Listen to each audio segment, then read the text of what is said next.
இருமல் மருந்து சாப்பிட்டு பச்சிளம் குழந்தைகள் உயிரிழந்த வழக்கில் கைதான மருந்து நிறுவன உரிமையாளர் ரங்கநாதனை 10 நாட்கள் போலீஸ் காவலில் வைத்து விசாரிக்க மத்திய பிரதேச நீதிமன்றம் உத்தரவிட்டது. கோல்ரிஃப் இருமல் மருந்தை குடித்ததால் மத்திய பிரதேசத்தில் 20 பச்சிளம் குழந்தைகள் உயிரிழந்தனர். இதனையடுத்து தலைமறைவாக இருந்த காஞ்சிபுரம் ஸ்ரீசன் மருந்து நிறுவன உரிமையாளர் ரங்கநாதனை மத்திய பிரதேச போலீசார் கைது செய்தனர். இதனையடுத்து மத்திய பிரதேச மாநிலம் சிந்த்வாரா நீதிமன்றத்தில் ஆஜர்படுத்தப்பட்ட ரங்கநாதனை 10 நாட்கள் போலீஸ் காவலில் வைத்து விசாரிக்க அனுமதி வழங்கப்பட்டுள்ளது.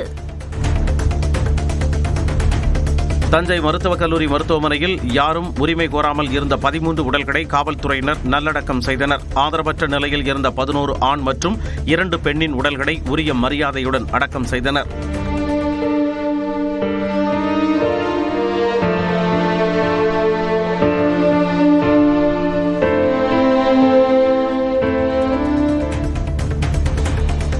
கோவையில் புதிதாக திறக்கப்பட்ட ஜிடி நாயுடு மேம்பாலத்தில் அனுமதியின்றி ஒன்று கூடி பொதுமக்களுக்கு இடையூறு ஏற்படுத்தியதாக முன்னாள் அமைச்சர் SP வேலுமணி உள்ளிட்டோர் மீது வழக்கு பதிவு செய்யப்பட்டுள்ளது. அவிநாசி சாலையில் கட்டப்பட்ட ஜிடி நாயுடு பாலத்தை முதலமைச்சர் வியாழனன்று திறந்து வைத்தார். இந்த மேம்பால பணிகள் அதிமுக ஆட்சியில் தொடங்கப்பட்டது என்பதால் முன்னாள் அமைச்சர் SP வேலுமணி தலைமையில் சட்டமன்ற உறுப்பினர்கள் அம்மன் அர்ஜுனன், KR ஜெயராமன் உள்ளிட்டோர் இனிப்புகளை வழங்கி கொண்டாட்டத்தில் ஈடுபட்டனர்.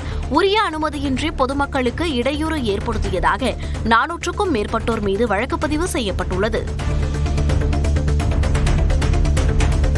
ஆந்திராவில் விலை வீழ்ச்சி காரணமாக அறுவடை செய்த வெங்காயத்தை விவசாயிகள் வேதனையோடு ஆற்றில் கொட்டியது சோகத்தை ஏற்படுத்தியது. தொடர்மழை காரணமாக கர்னூல் சுற்றுவட்டார பகுதியில் வெங்காய விளைச்சல் கடுமையாக பாதிக்கப்பட்டது. போதிய விலை இல்லாததால் விவசாயிகள் நஷ்டத்திற்குள்ளாகினர். பாதிக்கப்பட்டிருக்கும் விவசாயிகளுக்கு ஹெக்டேர் ஒன்றுக்கு 50,000 ரூபாய் உதவித்தொகை வழங்கப்படும் என ஆந்திர பிரதேச அரசு அறிவித்துள்ளது.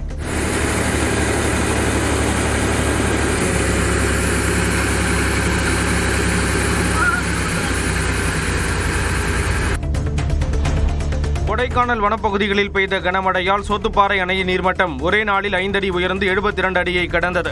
மேற்கு தொடர்ச்சி மலையை ஒட்டியுள்ள தேனி மாவட்டத்தில் கடந்த சில தினங்களாக மழை பெய்ததால் சோத்துப்பாறை அணைக்கு நீர்வரத்து அதிகரித்தது. சோத்துப்பாறை அணையின் நீர்மட்டம் மேலும் உயர்ந்து பாசனத்திற்காக விரைவில் தண்ணீர் திறக்கப்படலாம் என விவசாயிகள் எதிர்பார்ப்பில் உள்ளனர்.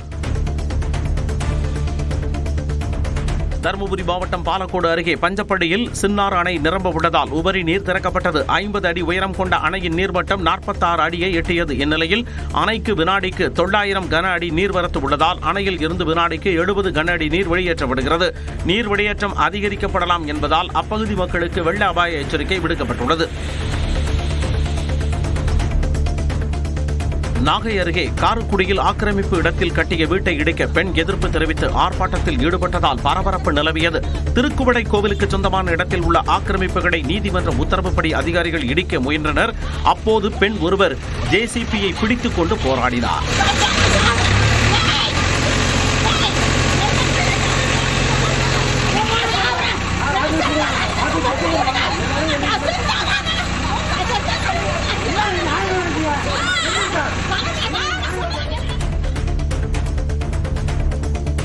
பாமக தலைவர் அன்புமணி தனது பிறந்த நாளையொட்டி அவரது தாயார் சரஸ்வதியிடம் நேரில் சென்று ஆசி பெற்றார். அக்டோபர் 9ஆம் தேதி பிறந்த நாளை கொண்டாடிய அன்புமணிக்கு பல்வேறு அரசியல் தலைவர்களும் வாழ்த்து தெரிவித்திருந்தனர். இந்த நிலையில் தனது தாயார் சரஸ்வதியிடம் அவர் வாழ்த்து பெற்றார். நல்ல சந்தோஷமா நல்லா இருக்கணும். இலங்கையில் நுவரெலியா ஹோட்டன் சமவெளியில் 12 ஆண்டுகளுக்கு ஒருமுறை பூக்கும் நீல குறிஞ்சி மலர்கள் பூத்து குலுங்குவது சுற்றுலா பயணிகளை ஈர்த்துள்ளது. கடல் மட்டத்தில் இருந்து 2100 மீட்டருக்கும் மேலான உயரத்தில் அமைந்திருக்கும் தேசிய பூங்காவில் உள்ள செடிகளில் வெள்ளை, நீலம், ஊதா, இளஞ்சிவப்பு உள்ளிட்ட வண்ணங்களில் வாசமில்லாத இந்த மலர்கள் பூத்துள்ளது.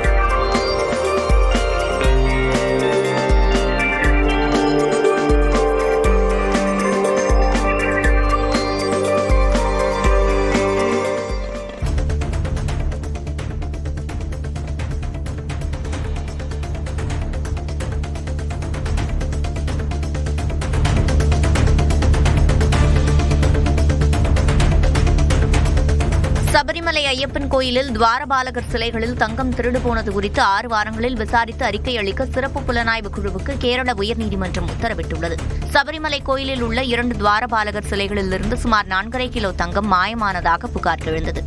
இந்த விவகாரம் தொடர்பாக விசாரணை நடத்திய கேரள உயர்நீதிமன்றம் குற்றவியல் வழக்கு பதிவு செய்ய காவல்துறைக்கு உத்தரவிட்டது. மேலும் சிறப்பு புலனாய்வு குழு 6 வாரங்களுக்குள் விசாரணை முடித்து அறிக்கை சமர்ப்பிக்கவும் உத்தரவிட்டது.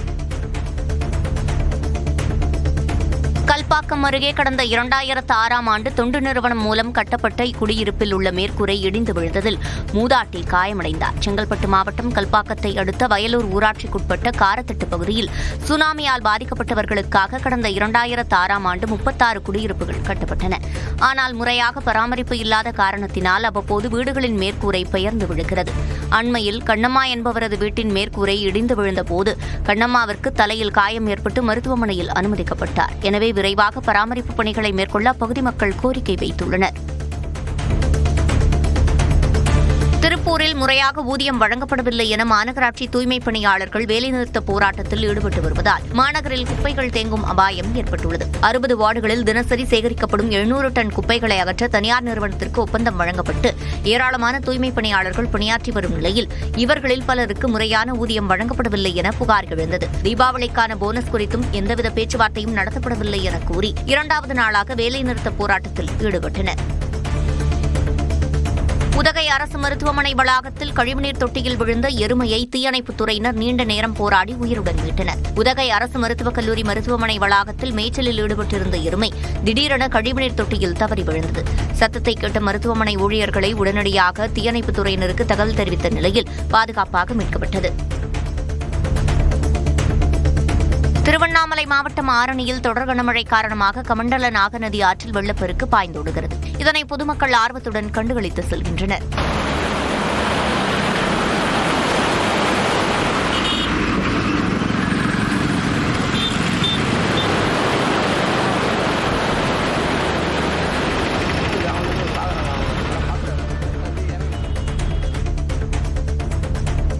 சென்னையில் உள்ள பகுஜன் சமாஜ் கட்சியின் மாநில அலுவலகத்திற்கு வெடிகுண்டு மிரட்டல் வந்த நிலையில் அது புரடி என தெரிய வந்தது.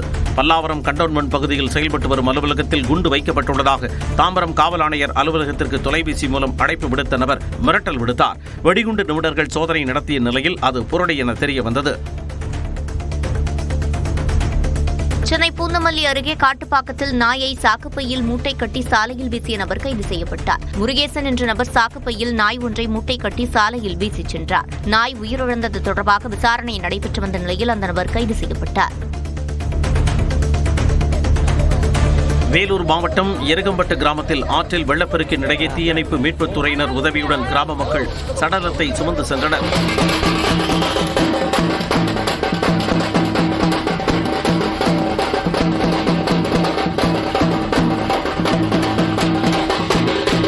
பல ஆண்டுகளாக தொடரும் இந்த நிலையை போக்க மாவட்ட நிர்வாகம் மாற்று வழி அமைத்து தர மீண்டும் கோரிக்கை விடுத்துள்ளனர்.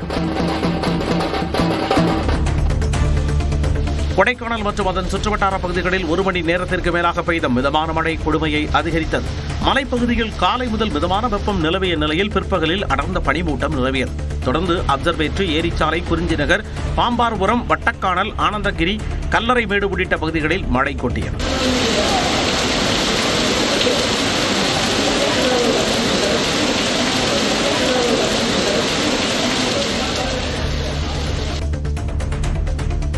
திருவள்ளூர் மாவட்டத்தில் பிரதமரின் உணவு பதப்படுத்துதல் திட்டத்தின் கீழ் அமைக்கப்பட்ட சிறுதொழில் உணவு நிறுவனத்தை மத்திய இணையமைச்சர் எல் முருகன் திறந்து வைத்தார். மேட்டுப்பாளையம் கிராமத்தைச் சேர்ந்த ஹரிக்குமார் மத்திய உணவு அமைச்சக திட்டத்தின் கீழ் 40 லட்சம் ரூபாய் மதிப்பில் உணவுப் பொருட்கள் உற்பத்தி செய்யும் சிறு தொழில் நிறுவனத்தை தொடங்கியுள்ளார்.